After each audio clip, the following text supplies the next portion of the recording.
여러분 안녕하세요. 역사인문의 향기 시간이 돌아왔습니다. 오늘은 전에 그 일본의 근대화와 부국강병에 대해서 말씀드렸는데, 오늘은 일본 군국주의의 전개와 현재 상황에 대해서 말씀을 나누고자 합니다. 오늘도 똑같은 패널이 여러분과 함께 시간을 같이 하도록 하겠습니다. 신동춘입니다. 네, 강석천입니다. 이재희입니다. 금년 여름에 최고 더웠던 38도, 9도의 추억이 있는데 그 열기를 살려서 또 여러분들하고 그동안에 8월 달까지 16회분이 나갔는데요. 또 변함없이 여러분들과 함께 역사를 성찰하면서 우리가 미래의 타산지석으로 삼고자 합니다. 일본 군국주의의 전개와 현재, 오늘 주요 내용을 말씀드리면은 일본의 군국주의의 뿌리가 뭐냐, 굉장히 역사가 오래된 것 같습니다. 그 다음에 정한론이 두 차례에 걸쳐서 있었죠. 임진왜란 때하고, 그 다음에 이제 구한말 한일 합방을 앞두고 일본의 정말 사무라이들이 본격적으로 조선을 집어먹는 그런 상황이었죠. 그 이후에 이제 청일전쟁, 러일전쟁을 통해서 완전히 일본이 조선의 거의 지배가 되면서 한일 합병이 됐고, 이후에 일본은 그 야망을 더 키워서 만주, 그 다음에 중일전쟁을 일으키고 태평양 전쟁까지 일으키면서 군국주의를 완전히 확립을 하게 됐습니다. 그래서 그거를 이제 대동아 공영권이라고 하는데, 그 아시아 태평양권에서 서양 세력을 몰아내고 일본을 중심으로 해서 우리끼리 잘 살자는 게 대동아 공영권입니다. 그래서 태평양 전쟁에 미국에 도전했다가 무참하게 패배를 하고, 메가더 원수가 일본의 전후 체제를 이렇게 규정을 지었는데, 최근에 들어서는 다시금 일본의 군국주의가 부활하고 있는 것 같습니다. 신사참배나 영토 분쟁이나 평화헌법 개정 등 이 일련의 사태가 우리로 하여금 다시금 일본에 대한 경계심을 갖게 하고 있습니다.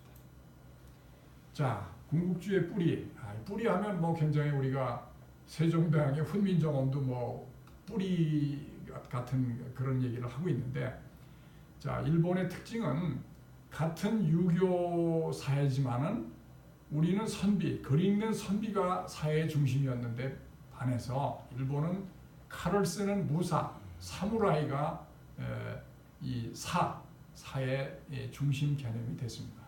그래서 이제 이런 그 무사들의 힘의 논리, 이것이 계승돼서 군국주의 전쟁에 영향을 미쳤습니다. 그게 이제 여러분들 아시지만 일본이 이 막부 시대가 기본적으로 무사의 정권이거든요. 그 이후에 또 한 100년 동안 전국 시대가 있었잖아요.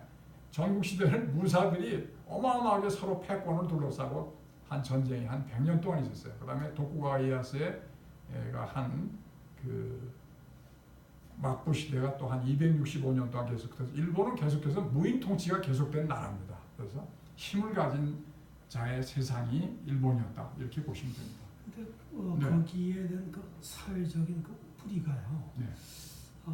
지방색이 강해서 지방의 어떤 그 분권 세력들이 상당히 많았다는 그런 의미로도 생각할 수 있나요? 그렇죠. 전국 시대가 어떤 천하 통일이 안 돼가지고 지방의 그 다이묘들이라고 하는데, 지방의 영주가 그 밑에 나름대로의 또 무사를 각각 거느렸어요. 이 무사들이 서로 싸우니까 이게 천하 통일은 안 되고 그냥 전부 그걸 뭐라 그래요?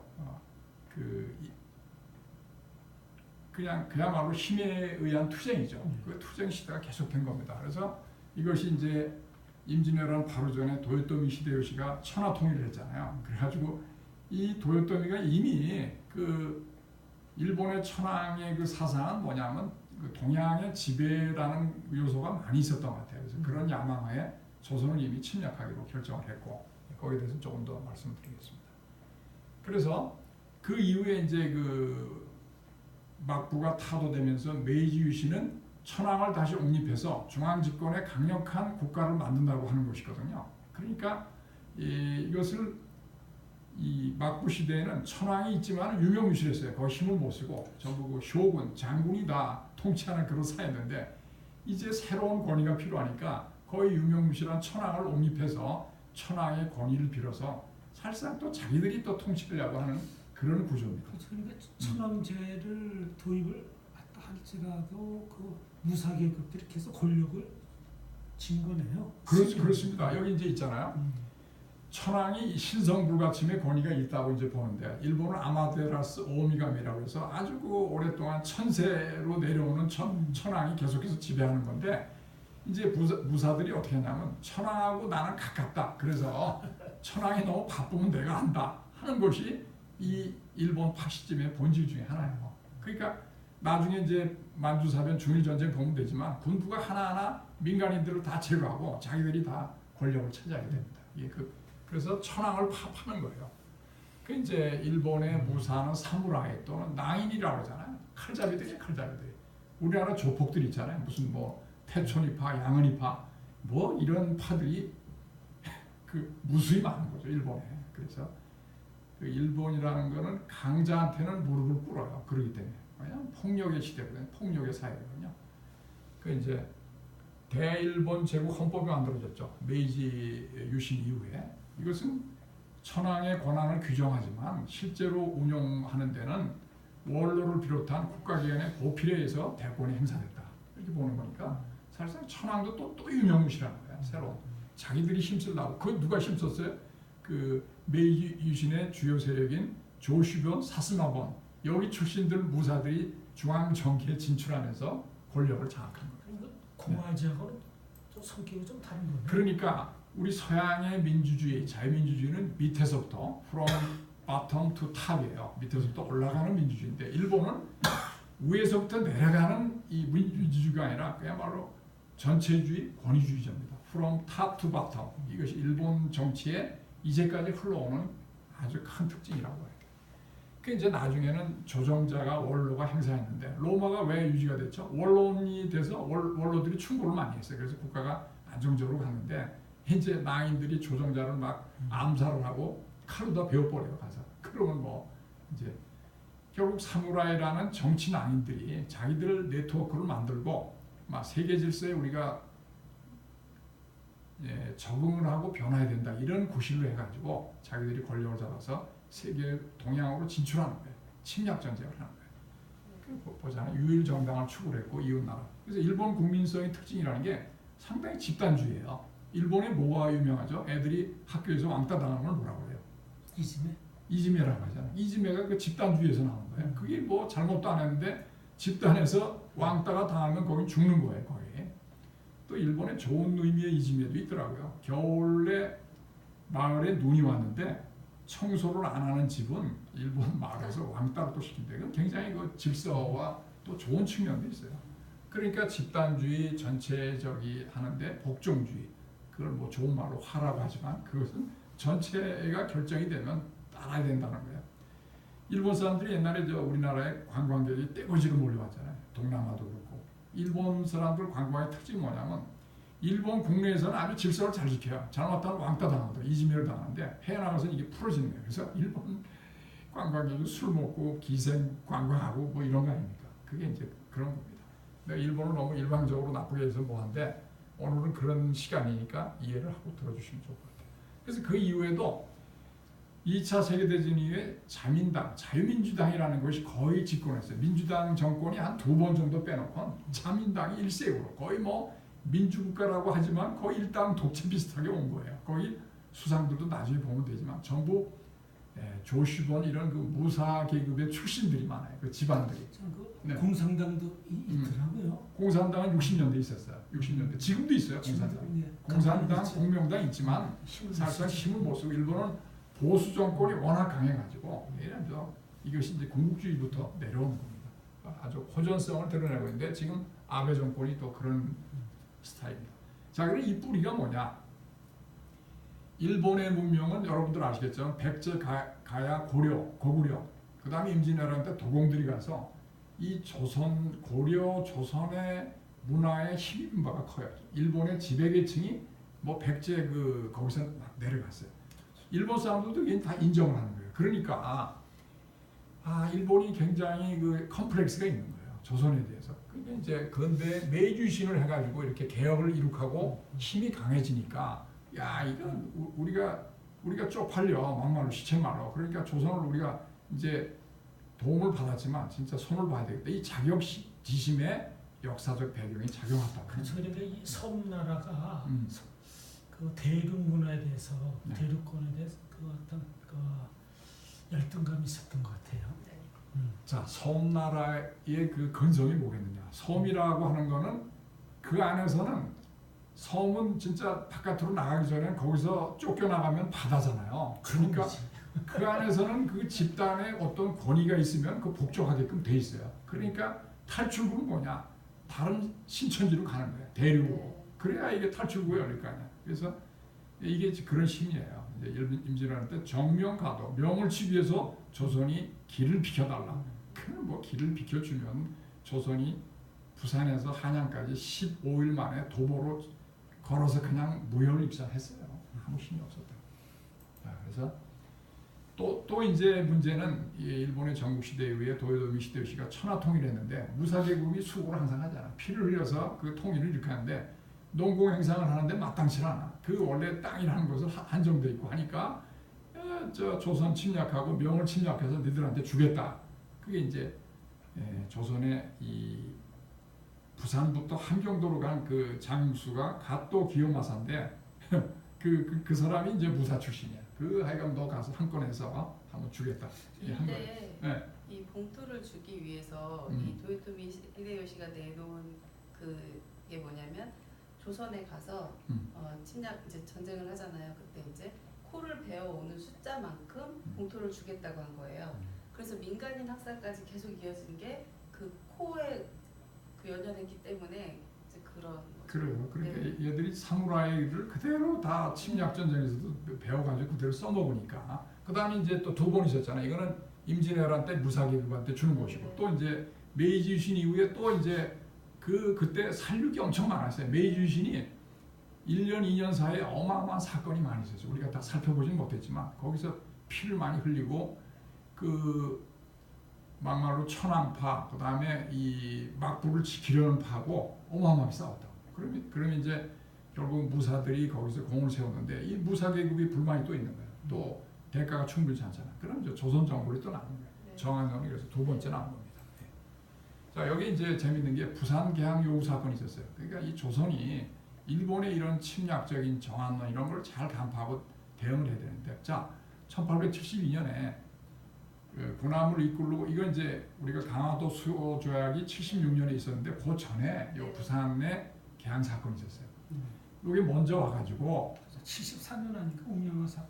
아니 그 이제 운영한 사건 73년인데 수호 통상 조약은 76년에 맺었어요. 그래서 몇 년 전에 미리 있던 거예요. 그래서 네네. 군함을 이끌고 서양이 한 것처럼 똑같이 했는데 조선이 뭐 당연히 거부하겠죠. 더군다나 이 일본 상인들의 물무역을 방지한다는 전령서를 내렸어요. 일본 정부가. 그래서 이때 이제 사이고 다카모리가 대표적인 정한론자인데 이게 이제 치기로 결정을 했는데 그때 이와쿠라 사절단이 있었어요. 서양에 여기 이제 유명한 사람이 뭐예요? 이토 히로부미도 있었죠.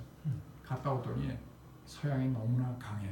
우리가 먼저 일본의 내칠 충실해서 공격을 기름 위에 쳐야 돼. 그래서 네. 시기상조로 반대를 했어요. 네. 그래서 이때는 피했지만 결국은 이제 오는 것이죠. 자, 여기 이제 재미난 얘기가 제가 이제 군국주의하고 관련된 얘기만 이제 발췌한 겁니다. 이와쿠라 사절단은 독일에서 굉장히 오래 체류를 했어요. 영국이 물론 제일 많이 했지만 독일에 가서 누구를 만나냐면 철혈제사. 철혈제사는 뭐야? 그 아이언 앤드 블라드네. 독일 통일을 하기 위해서는 이 칼과 사람의 그 피를 흘려서만 가능하지 애교로서 될 일이 아니다. 그래서 1871년에 독일 통일이 됐잖아요. 이때 주역이 비스마르크예요. 근데 이제 이와쿠라 사절단이 비스마르크를 만나요. 그러니까 일본이 독일을 추종하고 독일을 배우고 하게 된 겁니다. 비스마르크가 뭘 강조했어요? 약육강식, 적자생존, 힘의 논리. 독일을 그렇게 통일했습니다. 당연히. 그래서 결국은 일본 근대화의 방향이라는 것은 동아시아 지역에 대한 우월의식을 바탕으로 했어요. 일본이 먼저 서양 공부를 하고 서양 가서 배워가지고 일본의 육군, 해군 뭐 이런 거는 독일, 프랑스의 거를 그대로 배워서 했어요. 그 영국도 물론 했지만. 그러니까 참 일본이 대단하기는 하죠. 인정을 해야죠. 그 중국과 조선이 잠자는 사이에 일본이 잽싸게 움직였으니까. 그러니까 아까 그 정안론이 그 부산 개항 사건 이후에 있었는데 중단이 됐었잖아요. 근데 이제 1884년에 83년인가요? 갑신정변이 있었잖아요. 갑신정변 때 3.1 천하로 해가지고 그때 육일준, 박영효, 뭐죠? 김옥균이 다 일본으로 망명을 했어요. 네. 도망갔어요. 근데 도망가자마자 조선의 조정이 거기 그 일족들, 거기 일가 친척들을 다 죽여버렸어요. 그래서 3대 멸절을 시켜버렸죠. 일본의 자유주의자가 있었어요. 후쿠자와 유키치라고. 일본이 서양을 배워야 된다. 타라론도 주장하는데 열을 받아가지고 조선을 치지 않으려고 했는데 안 되겠다. 조선 조정의 구테타 세력에 대한 연좌제 처벌을 보고 정안론을 지지하게 됐어요. 그래서 이제 본격적으로 조선 진출이 시작이 됐고 결국은 1895년에 을미사변시 민비시해라고 하는 것은 일본 내각의 정안론자들이 주동이 된 거죠. 여기 이제 그때 일본 공사가 이노우에 가오로 뒤에 이제 또 다른 공사가 오는데 전부 그 조시본의 사무라이 출신이에요. 근데 정안론 요시다 쇼인, 유신 3걸 중에 하나인 요시다 쇼인한테서 정안론을 배워서 이걸 실천한 거예요. 그야말로. 그래서 일본 지배 세력은 조선을 정벌하고 식민지로 삼겠어서 그걸 발판해서 또 진출한다는 게 변함없는 의지였습니다. 아시죠? 민비시라는 게 일본 낭인들이 무참히 그 살해라고 아주 그냥 남의 나라 국모를 그렇게 치욕적으로 난자질을 한 거예요. 자, 명성황 시해 사건 관련자. 제가 웬만하면 이런 거 안 쓰려고 했는데 여기 이토 히로부미가 총지휘를 하는 거예요. 여기 있죠. 이노우에 미우라가 이제 직접 실행을 했는데 여기 육군 중장 출신이에요. 그때는 일본 공사라는 것이 대사하고 똑같았어요. 처음에 이제 애교 관계가 없으니까 공사라고 했어요. 전부. 이렇게 해서 칼을 가지고 한 겁니다. 일본 부사가 사무라이 국내에서 하듯이 똑같이 했어요. 그 이제 재밌는 이론이 있어요. 주권선과 이익선. 원래 이제 주권선이라는 건 일본을 말하고 이익선은 이제 주변에 일본에 이익이 되는 그 지방이 조선, 중국 아니겠어요. 근데 조선이 1910년에 합방이 됐잖아요. 그러니까 일본은 이제 주권선이 조선까지 합해서 일본, 조선이 주권선이에요. 그런데 만주, 중국이 이익선이 되는 거고 이런 식으로 나중에 대동아 공영권을 다 식민지로 할 때는 그게 다 주권선이 되고 그 바깥이 이익선이 되는 거죠. 뭐 이런 식의 이론을 가지고 있었다. 정한 토론회. 자기들 내부끼리 여기 뭐 천황도 있잖아요. 여기 밑에 신하들이 있어서 치열하게 토론을 한 것이 그림으로 나와 있습니다. 이 일본 사람들이 그린 거니까 그 상황을 재현했다고 봐야죠. 자, 그럼 이제 조선의 침략이 있었잖아요. 이 정한론에 의해서 서양이 일본의 한 방식을 그대로 모방을 했죠. 결국 근데 그 방식은 서양보다는 훨씬 야비하고 폭력적인 사무라이 같은 방식을 썼다 이거죠. 제국주의하고는 또 성격이 또 다른 거예요. 또 다릅니다. 이거는 일본 사무라이 요소를 생각하지 않고서는 이런 게 나올 수가 없어요. 자, 우리 이재희 작가께서 광무왕제를 썼는데 이거 제가 거기 있는 걸 다 쓴 거예요. 네. 군대를 동원한 협박, 폭력으로 애교권 이권을 강탈하고 말을 안 듣는 광무왕제, 고종을 강제로 퇴위시키고 의병 등 국권 회복 운동을 무력으로 진압하며 한일 합병을 완성했죠. 이게 을사늑약이지. 을사늑약 1905년에 하고 그 다음에 고종이 1907년에 그 해금 유사 사건을 일으켜 강제로 퇴위시켰잖아요. 그러니까 거의 무력이었어요. 궁궐을 다 포위를 시켜가지고 을사늑약을 했다고. 거기에 우리 간신들이 다 또 있었죠. 그래가지고 그 이후에 초대 총독이 데라우치 쭉쭉 가는데 그 일본의 이제 무단 통치라고 했어요. 그래서 3.1 운동이 일어났는데 그 이후에도 무단 통치를 바꿔서 문화 통치라고 하는데 다 거짓말이고 다 식민지를 통치한 총독들은 거의 일본의 군인 출신들입니다. 그러니까 뭐 저항 세력을 무자비하게 짓밟는 거예요. 이건 가볍게 넘어가죠. 청일전쟁, 노일전쟁 뭐예요? 일본의 조선 지배에 걸림돌이 되는 것이 첫 번째 청나라였죠. 그 다음에 청일전쟁으로 제거를 하니까 러시아가 또 사사건건이 간섭을 하고 그 상황에서 우리가 아관파천이 일어난 거예요. 외배로 공사 때문에. 결국은 다 일본이 승리를 하고 세계가 깜짝 놀랐죠. 일본이 이거 세계의 거대한 제국을 넘어뜨리라고는 생각을 못했어요. 그래서 일본이 근데 애교도 엄청 잘했어요. 그 러일 전쟁 직전에 영일 동맹으로 영국의 지지를 확보하고 러일 전쟁에서 승리하자 마자 자, 가즈라 테프투로 해서 미국한테는 필리핀 줄 테니까 조선은 일본이 갖는다. 이런 식으로 다 내락이 돼가지고 이후에 뭐 헐버트나 이런 거 가서 뭐 고종이 열심히 했지만 다 미국의 그 정부에서는 인정을 않잖아요. 이미 다 넘어가 있기 때문에 안 되는 거죠. 네. 자, 그러면 이제 군국주의 세력이 본격적으로 돼서 이제 만주, 중국, 그다음에 태평양을 침략을 하게 됩니다. 이제 1차 세계대전은 또 독일이 패망을 했잖아요. 그런데 이 경제적 위기는 다 있었는데 1차 세계대전 이후에 일본은 그 국제연맹이 됐는데 거기 벌써 상임이사국이 됐어요. 일본이 그 당시에도 어마어마한 세계적인 강국이 됐어요. 근데 이제 군국주의는 아까 얘기한 대로 천황의 이름을 빌어가지고 통치를 하는 건데 거기 항상 원로들하고 민간인들이 껴 있어요. 그 시간이 지남에 따라서 이게 자꾸 딴지 걸고 바른 말을 하니까 군국주의 군인 세력들이 이거를 용납을 못해요. 그러니까 다 일본의 유명한 두 개의 쿠데타가 있어요. 1932년하고 36년에 두 번의 쿠데타가 있는데 전부 다 이 원로들을 수상들을 다 칼로 난도질해서 죽인 사건이에요. 쿠데타 사건. 전체로는 실패를 했지만 다 그게 군국주의가 완전히 집권하는 그런 과정이 있었어요.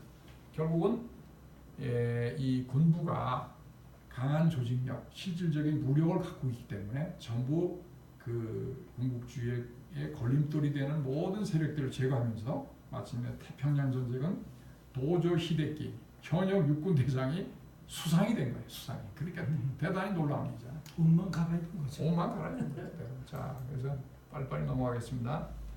일본도 마찬가지로 그 나치하고 아주 비슷해요. 나치도 국가사회주의인데 일본도 거의 국가 전체주의예요.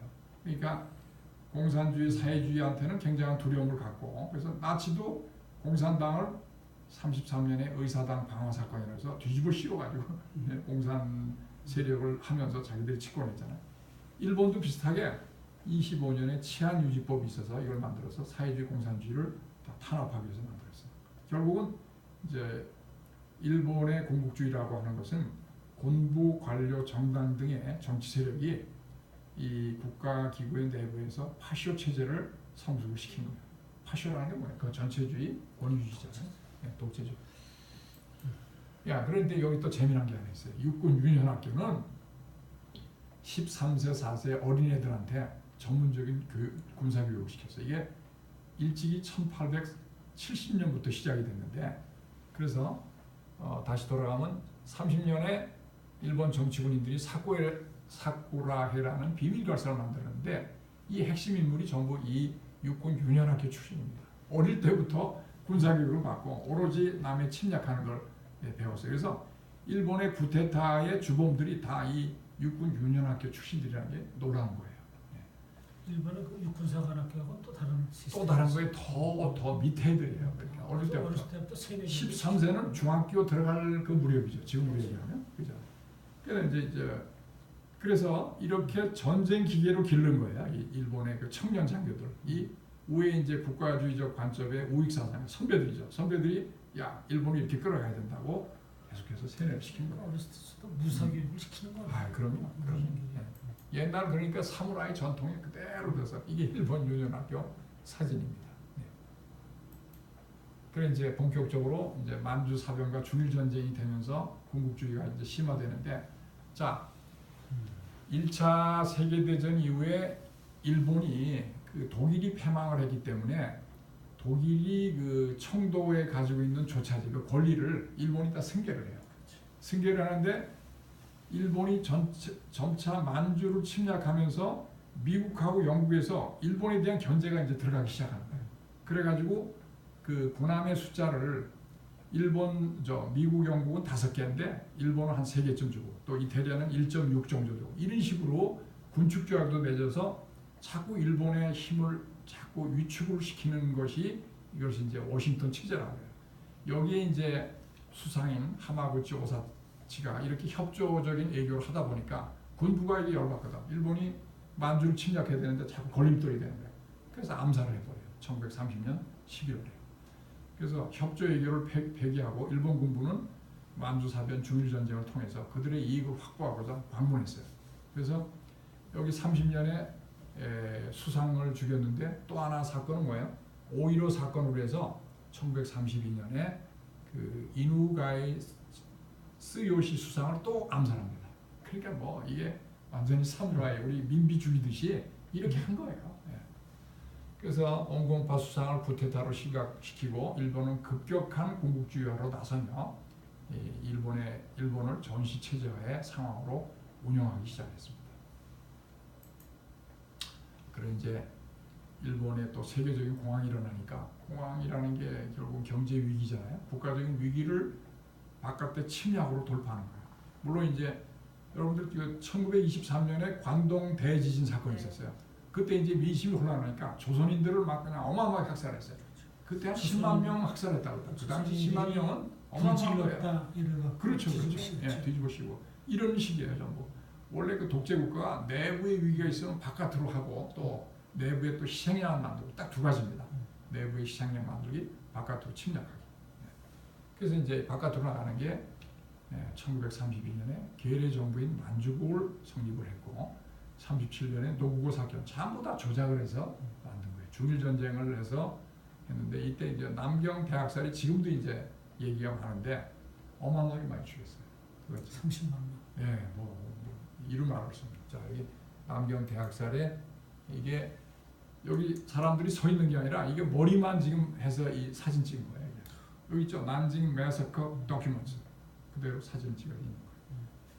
이 중국 사람들이 고발을 많이 하는데 일본이 이런 거를 좀 진실하게 그 반성을 해야 되는데 그걸 자꾸 은폐하려고 해요. 일본은. 예. 그 일본이 그게 문제입니다. 문제 중에 문제죠. 그런데 이제 일본 국민들은 어떠냐? 히틀러 시대의 나치 거기에 독일 국민들하고 아주 비슷해요.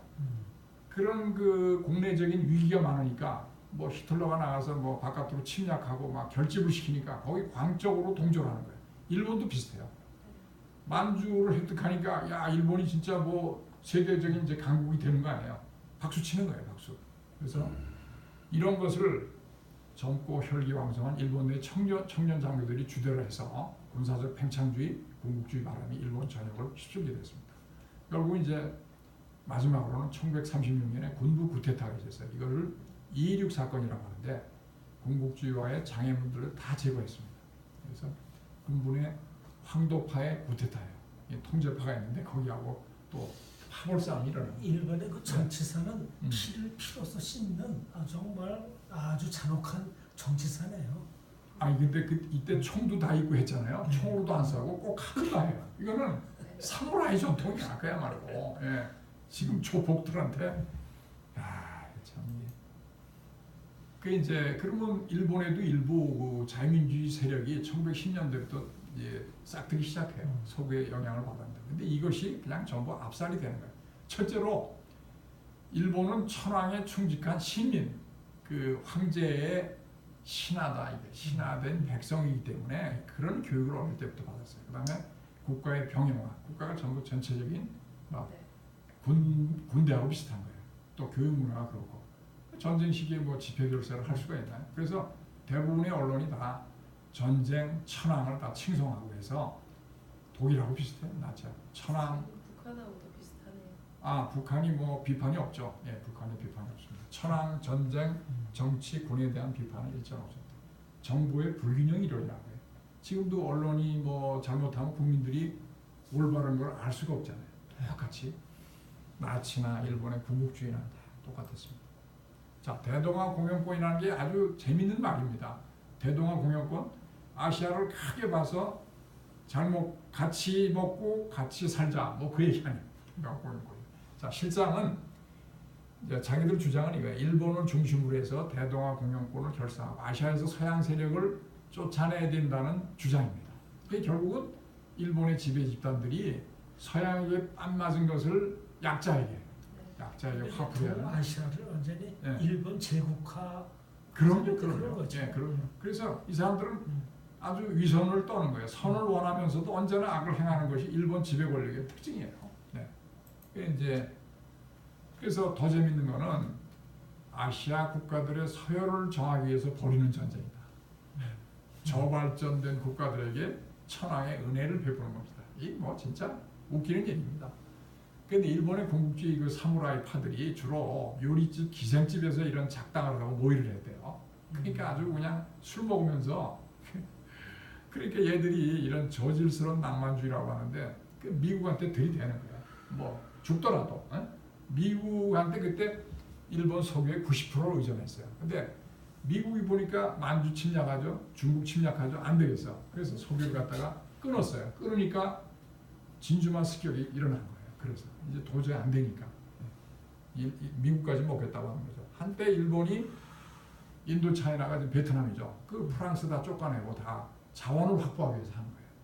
필리핀, 태국, 미얀마까지 다 했죠. 지금 보험하죠. 그게 영화에 보면 화해광의 다리, 그것이 일본이 그 버마 침략한 그 영국을 쫓아내고 그 상황이죠. 그래서 어마어마하게 됐는데 여기 이제 지도가 일본 제국의 체도판대. 여기 일본이 있고 우리 여기 일제의 그 조선이라고 하는 것은 거의 초록색으로 돼 있잖아요. 일본의 거의 식민지니까. 나머지는 덜 식민지지만 녹색으로 돼 있고 이 남태평양, 인도네시아, 여기 버마까지 완전히 다 안 된 거예요. 엄청나요. 일본 대제국이었습니다. 일본이 그야말로 자랑할 만했죠. 자기들 말로. 이런 시대에 우리가 살았습니다. 자, 2차 세계대전. 이게 재밌는 얘기예요. 비스마르크하고 친하더니 결국 독일하고 친해져가지고 또 이태리는 파시스트라고 해서 무솔리니 이렇게 손을 잡았어요. 이거는 이제 주축국이라고 하는데 연합국은 어차피 뭐 앞선 자본주의죠. 미국, 영국, 소련, 프랑스. 이 소련이 좀 문제가 되는 거죠. 네.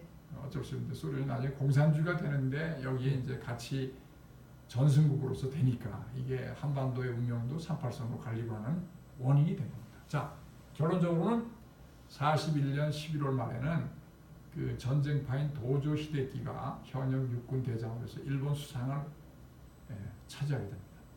이 전쟁 내각인데 이때는 이제 천황도 개전을 결의하게 됐다고 하는데 천황이 무슨 힘이 있겠습니까? 일본의 군부가 천황한테 가서 이거 사인 좀 해주세요. 우리 전쟁하겠습니다. 사인을 뭐 안 할 수가 있겠습니까? 사인이란 건 없을 거고 아마 구두로 유노하노라 했겠죠. 어쩔 수 없이 한 거예요. 그래서 12월 8일에 진주만에 대한 폭격을 선전포고했는데 이것이 이제 일본 패전의 아주 중대한 원인이 된 겁니다. 패착이 된 거죠.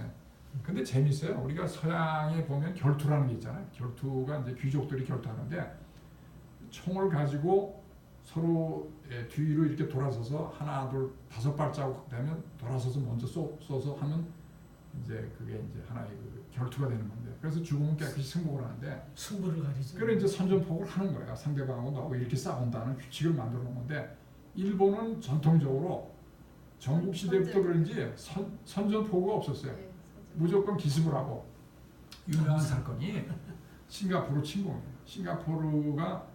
싱가포르 뒤에 그게 이제 뭐죠 말레이시아인데 험한 정글이에요.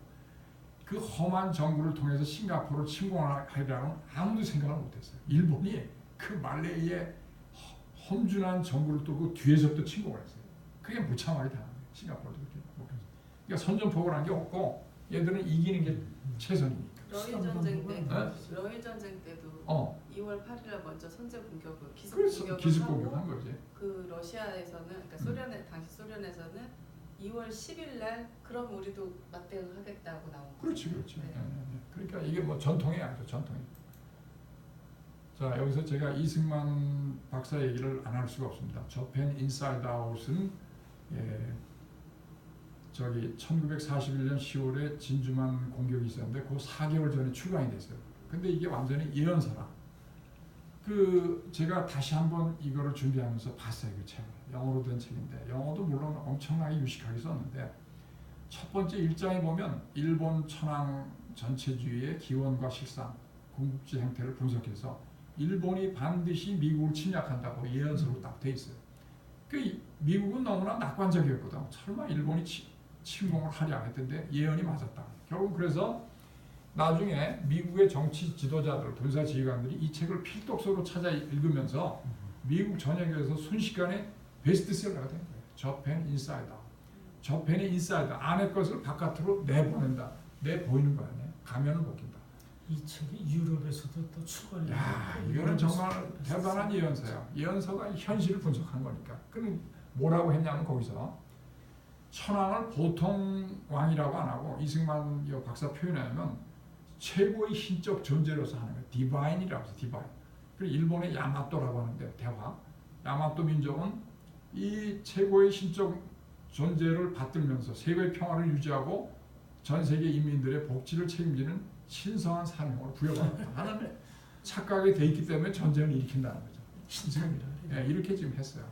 그러니까 이제 요즘에 최근에 몇 년 전에 연세대 유석춘 교수가 천황 전체주의의 실체라면 이것이 스탈린 전체주의 또 북한의 수령 전체주의하고 얼마나 유사한지도 알게 된다 이렇게 평을 했습니다.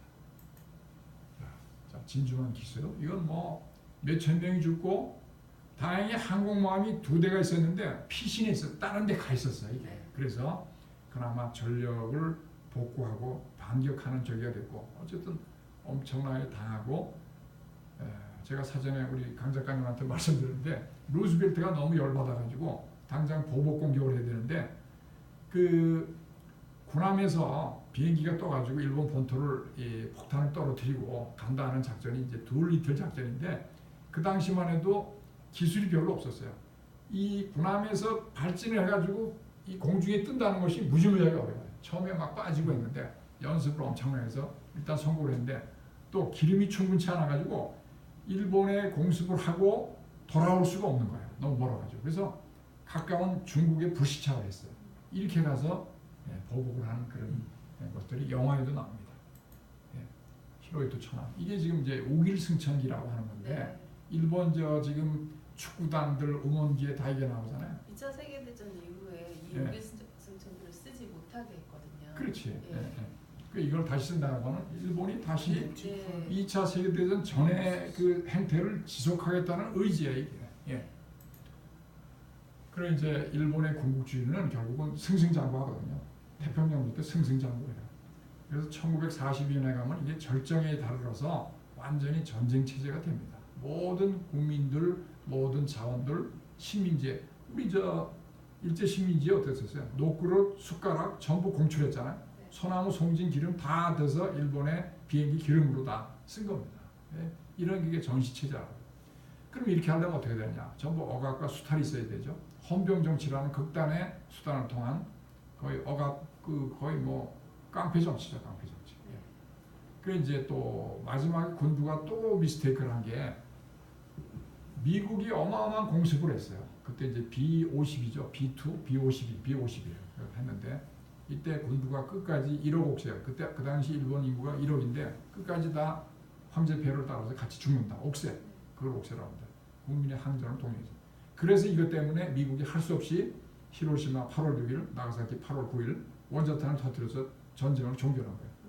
일본의 반응이 뭐냐? 지금 일본에 제가 나가사키에 그 평화공원을 가봤는데 자기들이 전쟁을 일으켜서 원자탄을 받은 그런 거에 대해서는 반성을 안 하고 원자탄을 잘못 써서 평화를 해쳤다. 이런 식의 강변을 하고 있는 거예요. 일본 애들 참 과거 반성은 지독히 안 합니다.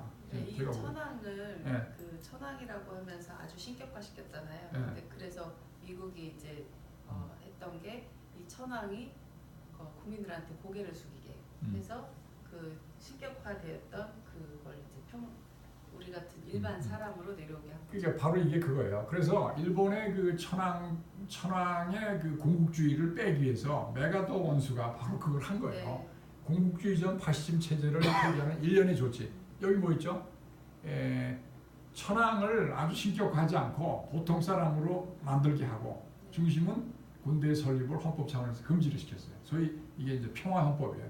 근데 요새 이제 아베가 평화헌법을 해서 재무장한다고 해서 개정을 하는데 거의 뭐 미국이 너무 힘드니까 일본한테 거의 허용을 하는 분위기입니다. 제가 보기에는. 그래서 이 공국주의전 파시즘 체제를 폐기를 공식적으로 했음에도 불구하고 야금야금 해서 오늘까지 다시 이제 공국주의가 부활하는 모습을 보이고 있습니다.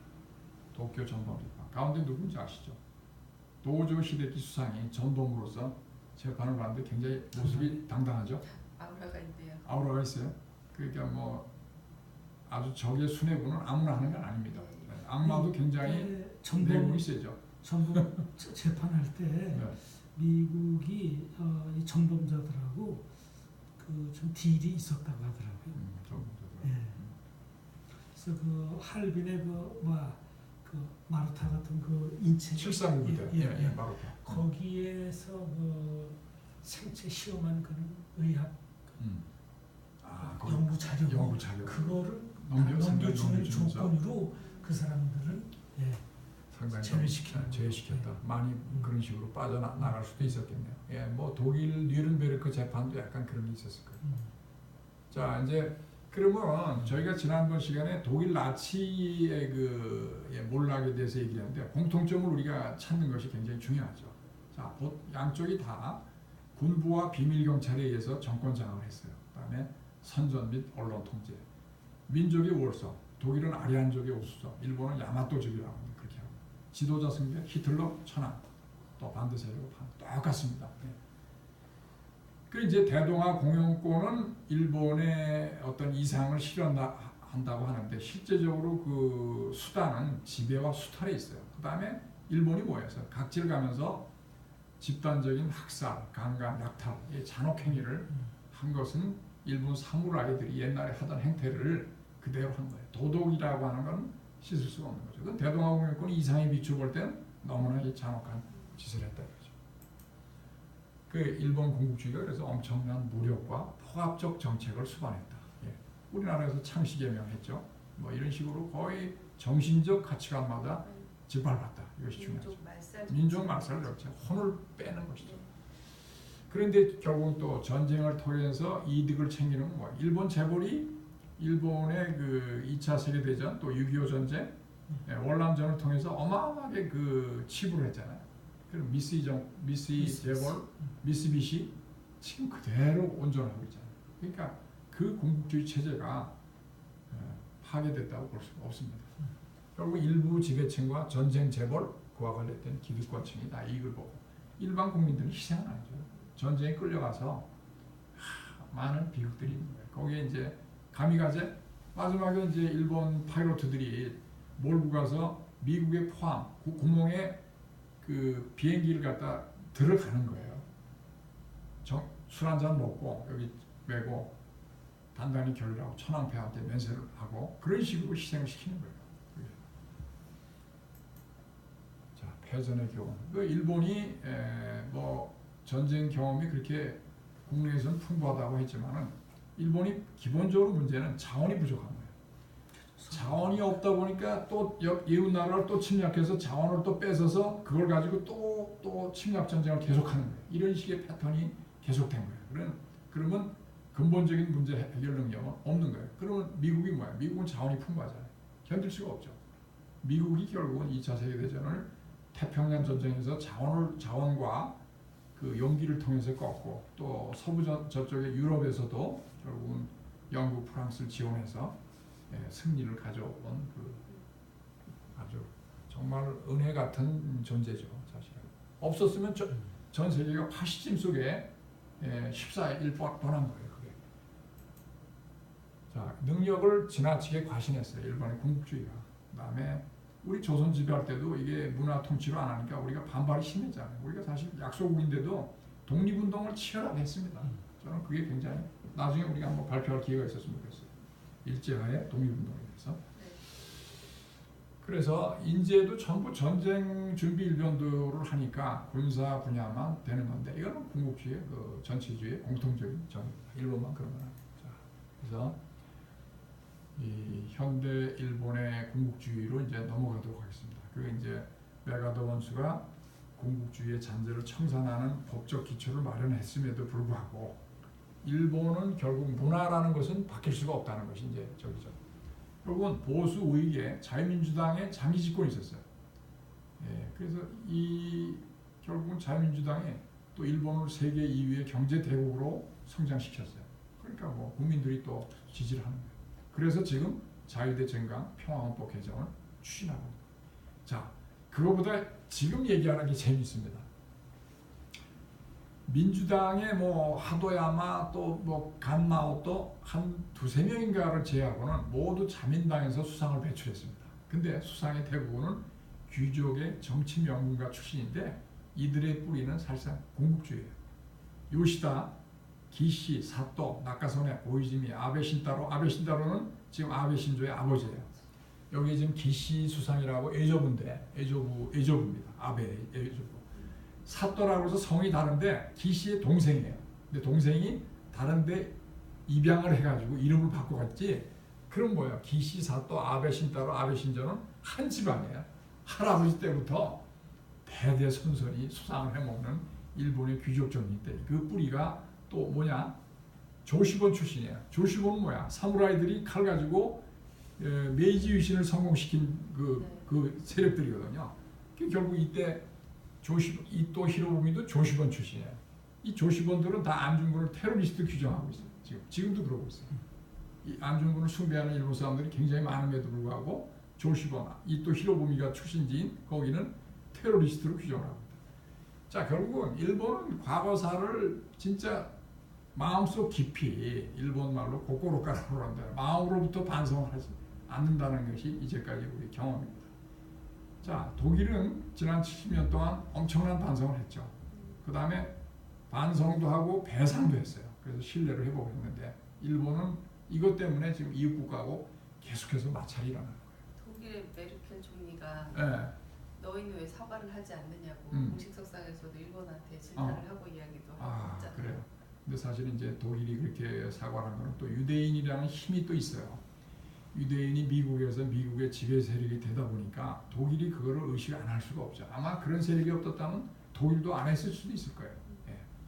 자, 이번에 이제 야스쿠니 신사를 가고 있습니다. 원래 야스쿠니 신사, 일본은 사실은 불교도 있지만 더 높은 거는 신도라는 거예요. 일본이 다신교인데 일본에 어떻게 보면 선조를 해서 그런 그 다신교적인 건데 조시본이 이것도 조시본이에요.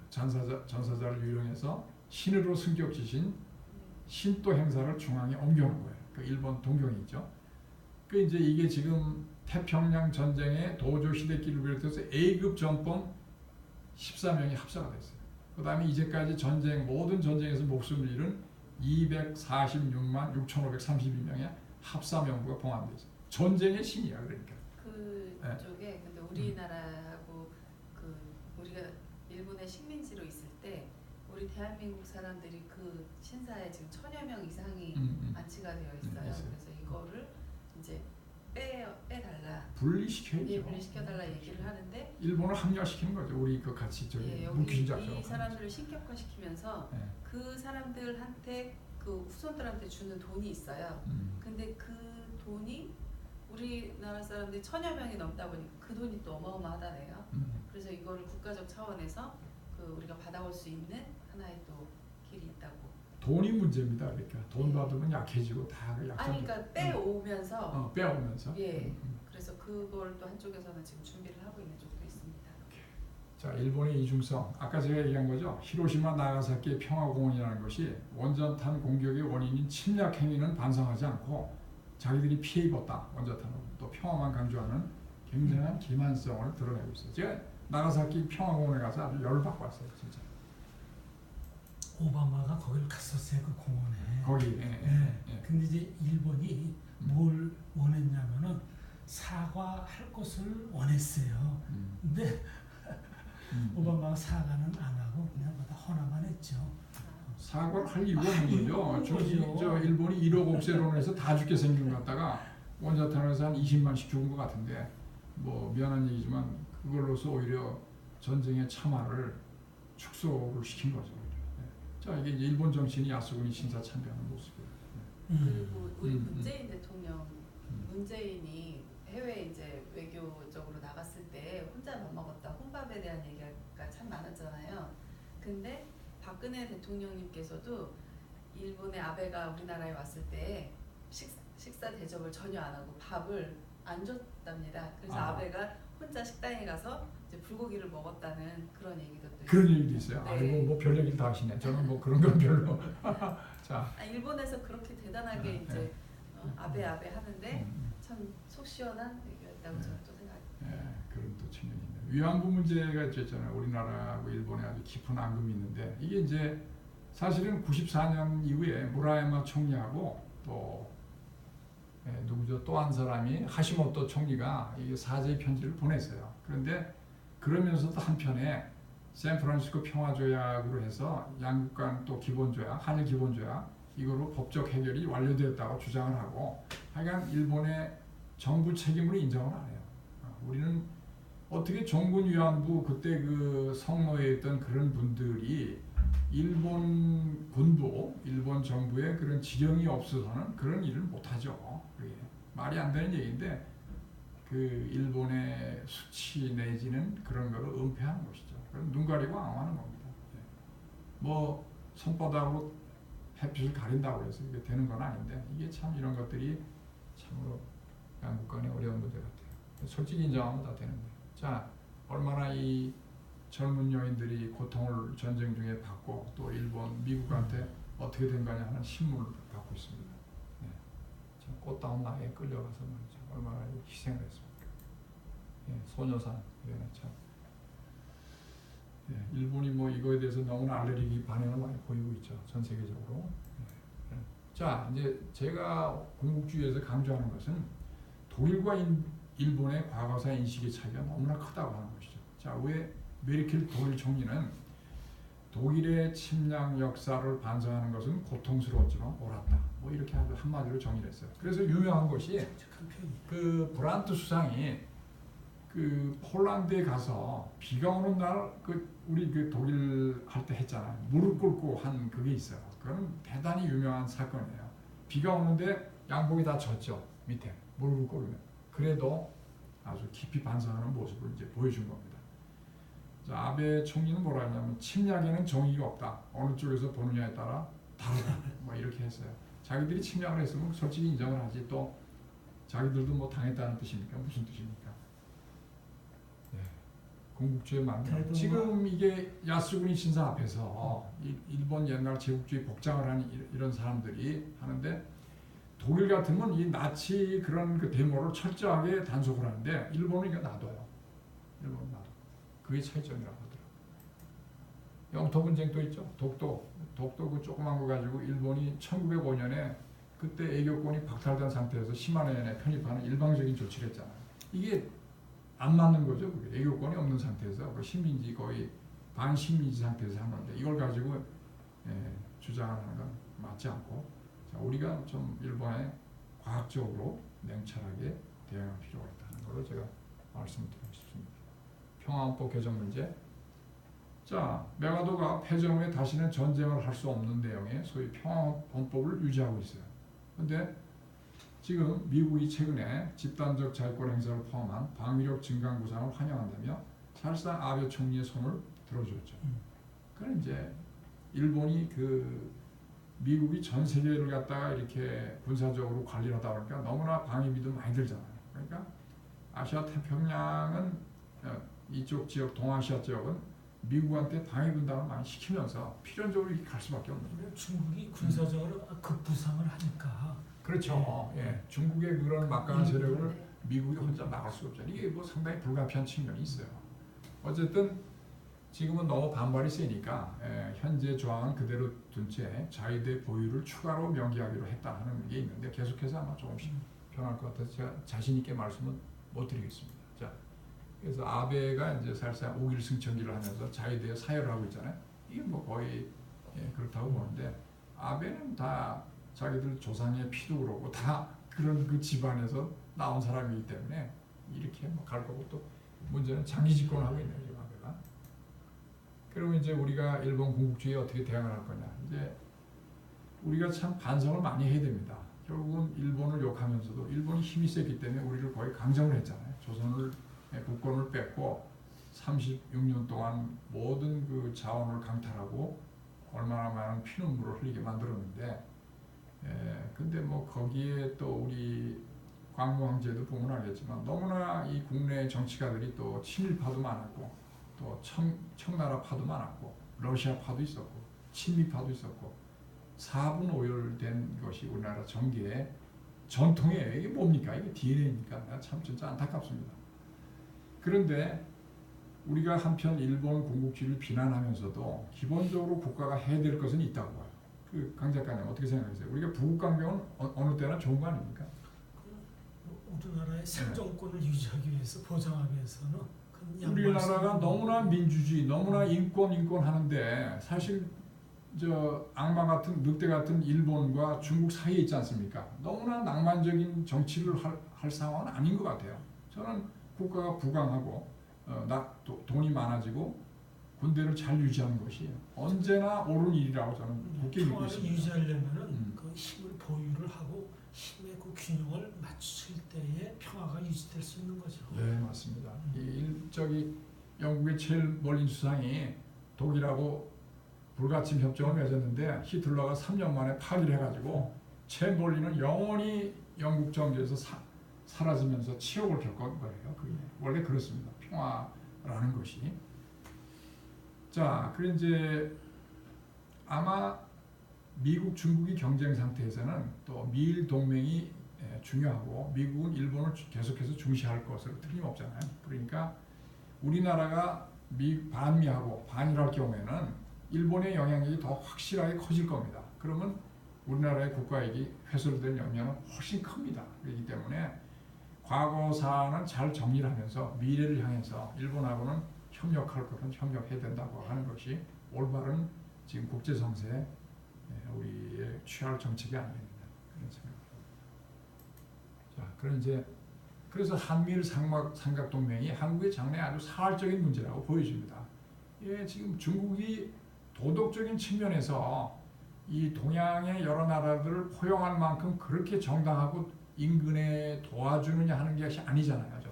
전부 인근에 있는 국가들을 다 피해를 입히는 중국인데 뭘 믿고서 우리가 친중을 할 수 있겠어요? 신제국주의라고 그러잖아요. 그렇습니다. 그래서 일본이 이런 평화협법 개정을 해서 재무장한다고는 하지만 우리도 부국강병을 해서 같은 파트너를 하면 우리가 그렇게 뭐 일본의 침략을 받을 만큼 그렇게 약해서는 안 된다는 것이 생각이죠. 그러니까. 예, 그러니까 결국은 일본, 중국의 군사력이 날로 증강되는 상황에서는 우리도 역시 정치 안정이 중요합니다.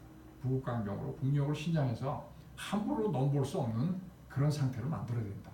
그다음에 남북 관계가 굉장히 중요하죠. 그래서 자 이제 다 오늘 이제 마쳤습니다. 그래서 자 끝으로 정한론이 임진왜란 때, 그다음에 구한말 조선 침략 때 정한론이 있었는데 정한론은 여전히 건재한다고 생각해요. 우리가 약하면 북한의 핵 보유가 일본의 안보에 위협이 된다고 하면 일본을 지키기 위해서 일본이 최근에 뭐라고 했냐면 그 일본 상공을 지나가고 괌으로 오는 것들을 방해하기 위해서 요격하겠다고 했어요. 그러면 한반도 공격에 빌미를 주는 거예요. 이게. 그래서 참 애교를 잘 해야 될 것이고 또 이제 하여간 그렇기 때문에 결론적으로 미국이 한반도의 통일을 위해서 절대적으로 필요한 우방이다. 일본하고 함께 미래를 향해서 손잡고 우리가 안정적으로 이 통일을 이룩하면서 가야 되겠다. 동아시아에서 사실 중국, 러시아, 일본 우리 이렇게 포위가 돼 있는데 우리가 모든 면에서 힘이 약하잖아요. 국력이나 군사력이 모든 면 그러기 위해서는 힘 있는 나라와 동맹 관계를 맺어갖고 가상의 적이 될 수 있는 그런 나라와 힘의 균형을 이루어야 될 것 같아요. 그래서 아까 말씀해주신 것처럼 한미일 동맹 관계를 우리는 끝까지 밀고 나가야 될 것 같아요. 이 작가님 제가 질문 하나 할게요.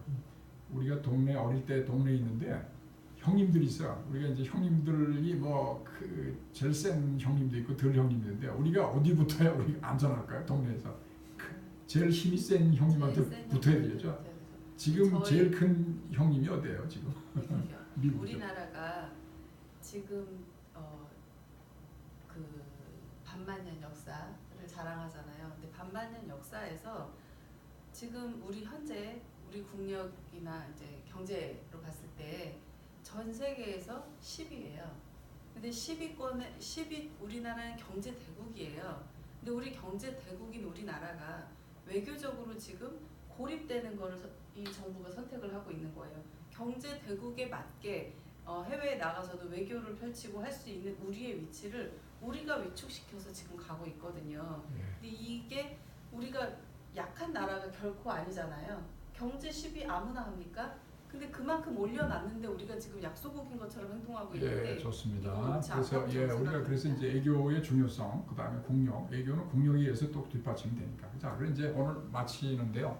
그러니까 경청해 주셔서 고맙고, 이제 금년에 이제 남은 게 이제 얼마 있는데, 그래서 대충 이제 6.25 전쟁, 일제치하의 독립투쟁, 이게 조금 아마 시간이 부족할 것 같은데 어쨌든 내년 초까지 다 돼서 인간과 문명 공동체, 어떤 우리가 철학적 기반, 또 르네상스 종교개혁, 대항해 시대 산업혁명, 또 서양 문명의 뿌리라고 할 수 있는 헬레니즘과 헤브라즘, 이거를 하면 아마 우리가 시대하고 관계 있는 역사 인문의 어떤 향기를 커버할 수 있을 것 같고, 네. 내년에는 여론을 지금 청취를 해보니까 좀 더 이제는 현실주의적인 정세와 우리나라 관련해서 시사 분석을 좀 해보면 어떻겠느냐 하는 네. 권고가 있어서 그쪽 방향으로 준비를 하도록 하겠습니다. 네, 오늘 1시간 정도 됐는데요. 또 경청해서 고맙고, 우리가 역사를 성찰하면 미래를 위한 답이 다 있다고 저는 굳게 믿습니다. 그래서 역사를 열심히 공부하는 국민이 되어야 되겠다. 생각하는 국민이 되자. 자, 오늘 두 분 또 감사드리고 다음 시간에 뵙겠습니다. 감사합니다.